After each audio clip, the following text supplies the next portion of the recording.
So before we start wandering through a medieval village, let me give you a little bit of an orientation as to where Suvereto, Italy is. Suvereto is blessed to be located between sea and hills. It gets its name from the cork tree. The cork oak is named Sughero in Italian. And so you can hear how Suvereto, the village of Suvereto, got its name from Sughero to Suvereto. The cork oak is on the town's crest and village of Suvereto, surrounded by cork, chestnut, and oak woods.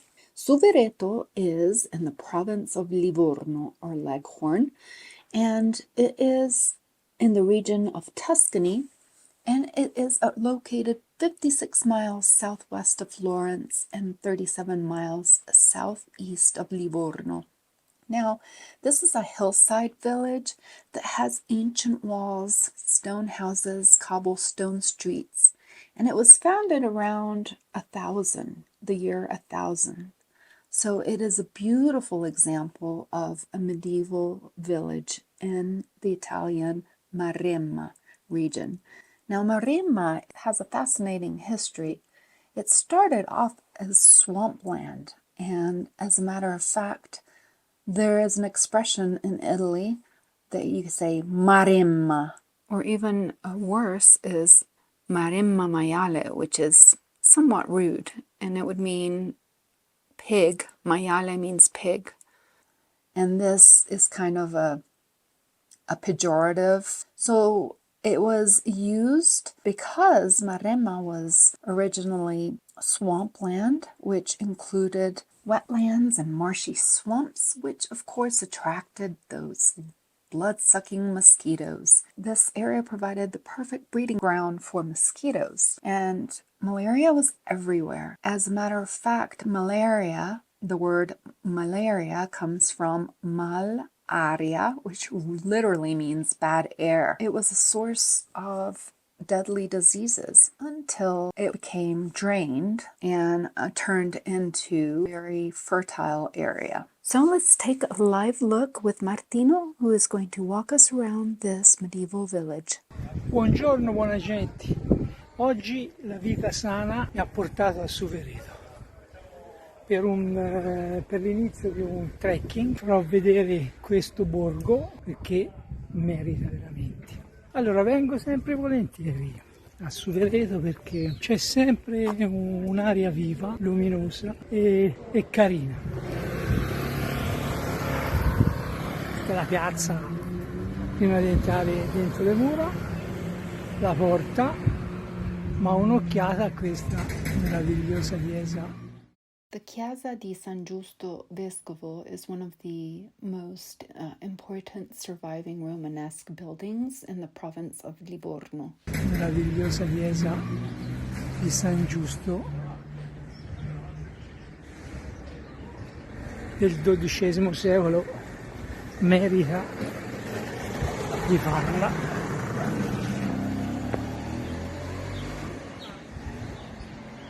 L'interno è interessante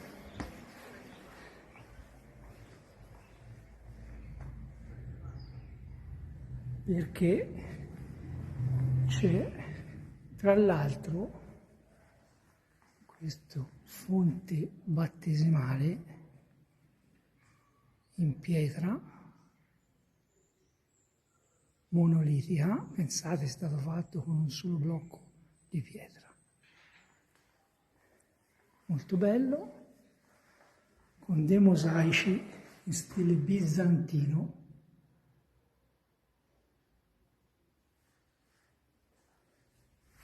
Anche questo fonte battesimale è del XII secolo.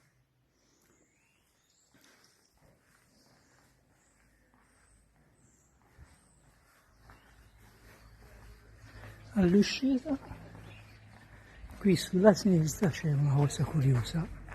Questa magnolia è stata piantata in onore di Carlino, un amico sicuramente di Suvereto. Interessante perché è stato addobbato con queste scritte anti-violenza. Attenzione alla violenza che non fa rumore e non lascia lividi, ma comunque fa a pezzi. Veramente bello.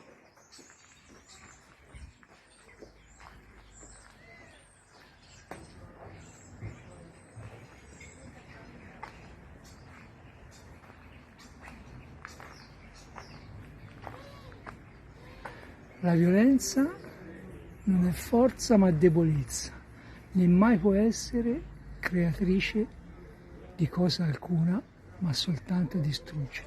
Benedetto Croce, bellissimo. Bene, entriamo dalla porta principale.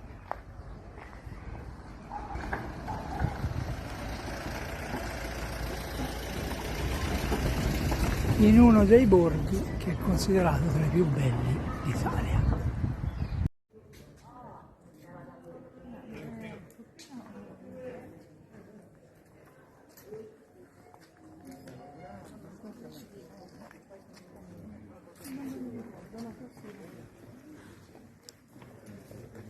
Suvereto ha mantenuto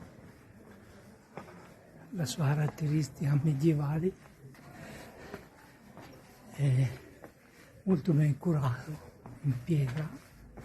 Suvereto, il nome trae origine dalla querce da sughero, che qui si trova in abbondanza. Un paesino famoso per la produzione del vino e dell'olio. Questa è la chiesa di San Francesco, c'è un bel chiostro.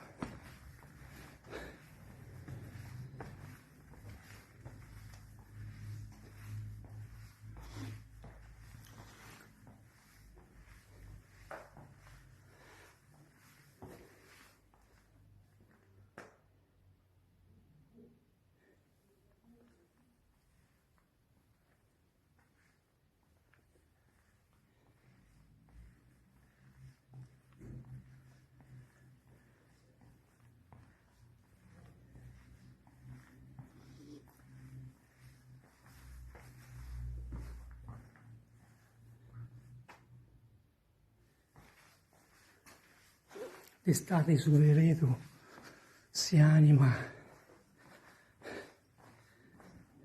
di turismo, infatti vengono fatte molte manifestazioni.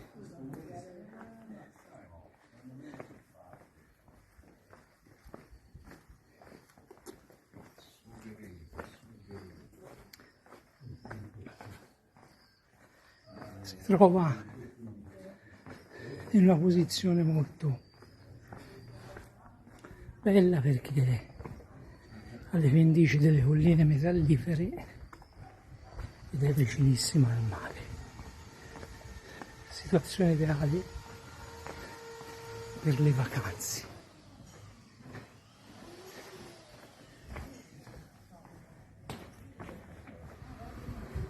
Questo è il bel palazzo comunale.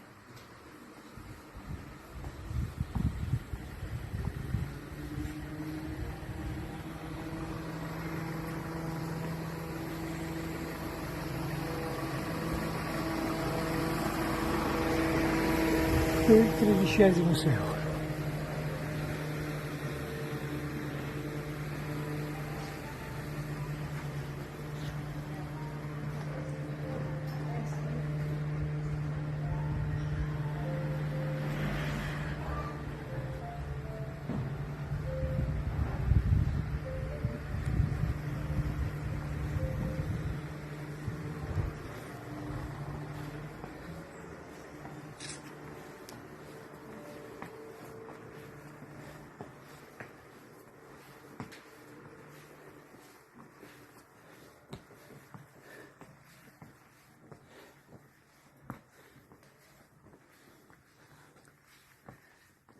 Piazza D'Annunzio,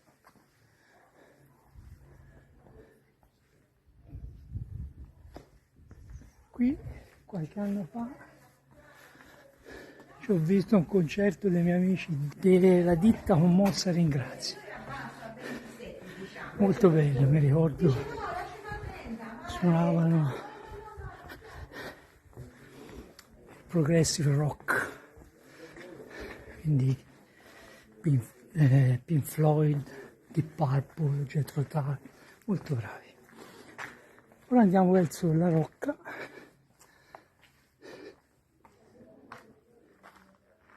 E questi paesini, ognuno ha la sua, chiaramente.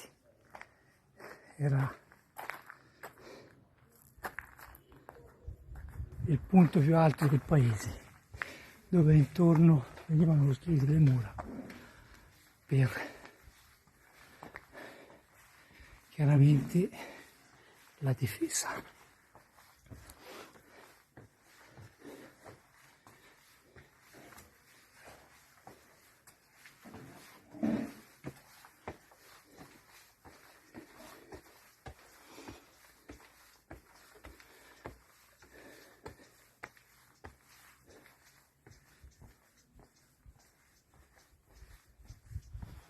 Questa è la rocca aldobrandesca.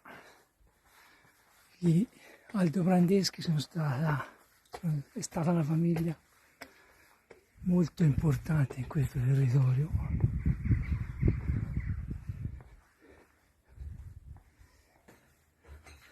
Dell'avvento di Napoleone, della conquista francese, Napoleone dette queste terre alla sorella Elisa Bonaparte, che qui ha tracciato dei solchi importanti, lasciando testimonianze che ancora oggi sono belle da visitare.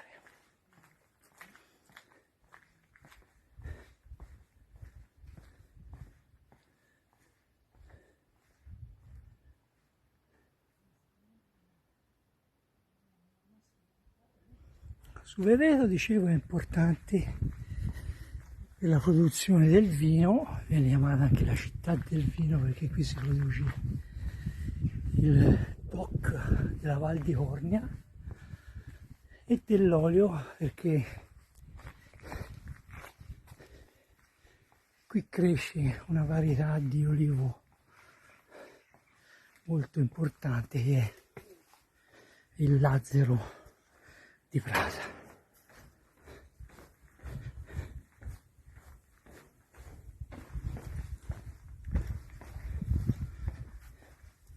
Quindi venendo qui si può fare veramente una bella vita sana, camminare che fa bene, mangiare e bere bene. Io oggi farò il mio trekking in questa valle, che è appunto la Val di Cornia, lungo le rive del fiume che dà il nome alla valle,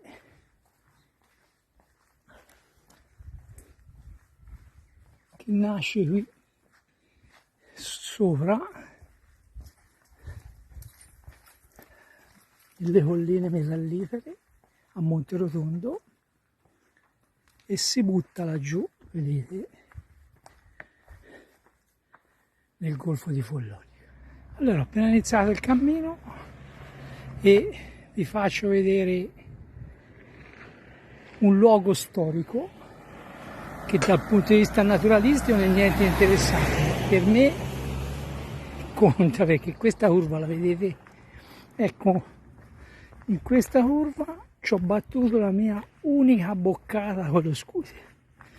Venivo da qua, ecco, proprio come questo signore, ora speriamo bene, in folle, e come un vecchio piccione frenai con il freno davanti e chiaramente andai in terra. Uno schianto non mi feci niente, solo rintronato, motorino niente, fortunatamente. Ecco, da quanto tempo è buono il motorino? Quella è stata l'unica volta. E tanto capita, come si dice, 1000 cadute un cavaliere. Dunque sono sulle rive del Cornia, tra poco mi affronterò a fare il guado se ci riesco.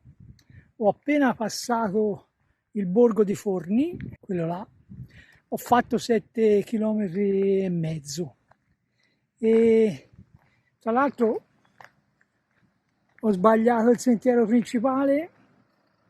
Dunque, questa è una zona molto importante perché qui ci veniva estratto il ferro proveniente dalle matite prese all'isola d'Elba. Qui c'erano delle ferriere molto importanti perché utilizzavano la forza del fiume Cornia tramite dei mulini, e qui ce ne sono diversi.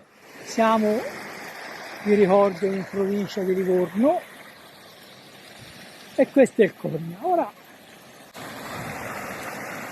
mi tocca bagnarmi i piedi.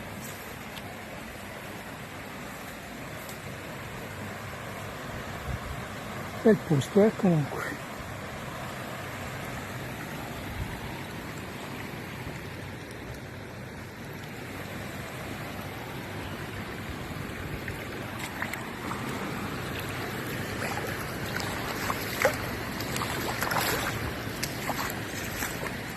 Pensavo peggio.